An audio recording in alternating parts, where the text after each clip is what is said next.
Thank you. Good afternoon, Gainesville.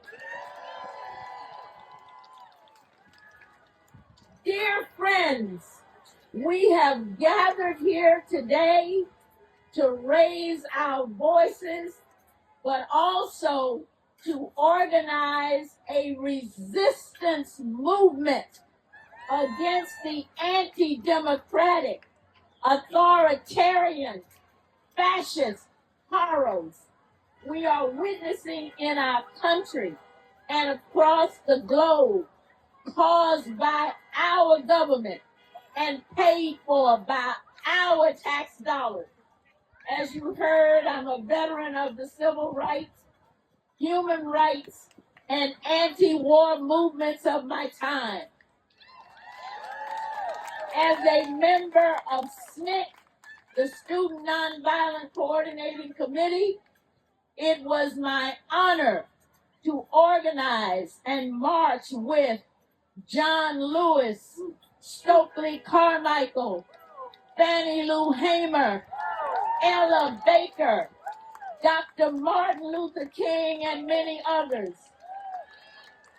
Our goal was to end the racist Jim Crow system in the South and to create a real democracy that had never existed throughout this nation.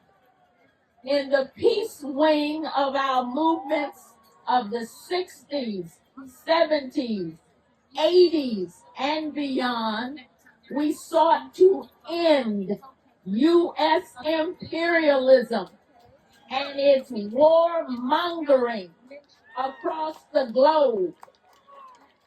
In my lifetime, I have organized against 4 major wars: the Vietnam War, the Persian Gulf War, the Afghanistan War, and the Iraq War.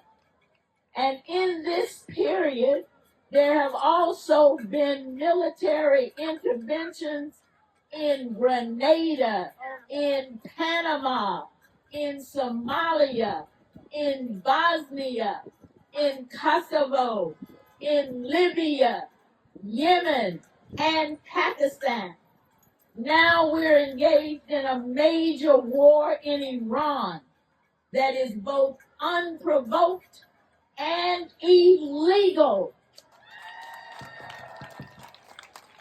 As of a few days ago, we had spent over $20 billion with a B dollars in this illegal war. And the Trump administration is preparing to ask Congress for $50 billion of our tax dollars more. Did you know that the last time Congress officially declared a war, do you know? It was June 5th, 1942, before I was born, and I'm 81. So that was 84 years ago. But the combined cost of the wars from 1960 to the present exceeds 10 trillion, with a T, trillion dollars. Let's not forget, our country began and is maintained by violence. Yet we are witnessing the collapse of our own society while we spend trillions abroad. Don't forget, our national debt is 39 trillion. 39 trillion. This is our national debt.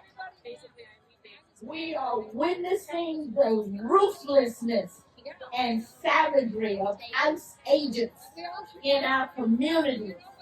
They are the administration's personal stormtroopers, and as they terrorize whole cities in the name of immigration enforcement.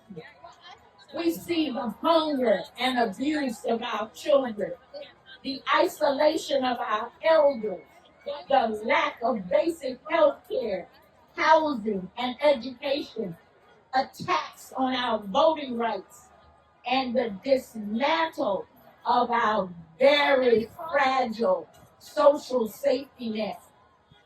We cannot be silenced in the face of these domestic wars on us and the international havoc and chaos that is being created by the Trump administration. Each and every one of us is called upon to not only speak out, but we have to join with others to build a big tent resistance movement that brings all of us, all of the progressive forces in our society with the goal of changing this administration and replacing them with officials who care about us and who are answerable to us. Beyond that, there has to be systemic change in our country. This country's priorities must change. Let's begin with ICE out everywhere and defund the Pentagon. This means organizing to get every eligible voter registered and voting in the November 2026 election. We have to take back both the House and the Senate. And in January of 27, we must demand that they impeach Trump. And that all of his cabinet must be fired.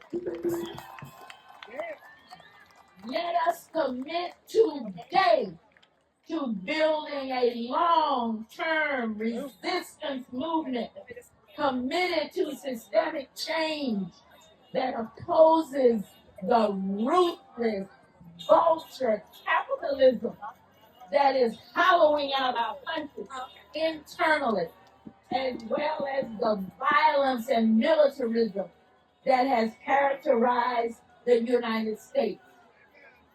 I end with a quote from my long-term mentor and friend, Dr. Vincent Harding, who joined the Ancestors on May 19, 2014, who said, quote, "We are citizens of a country that we still have to create, a just country, a compassionate country, a forgiving country, a multiracial, multi-religious country, a joyful country that cares about its children and about its elders, that cares about itself and about the world, that cares about what the earth needs, as well as what we, the people, need.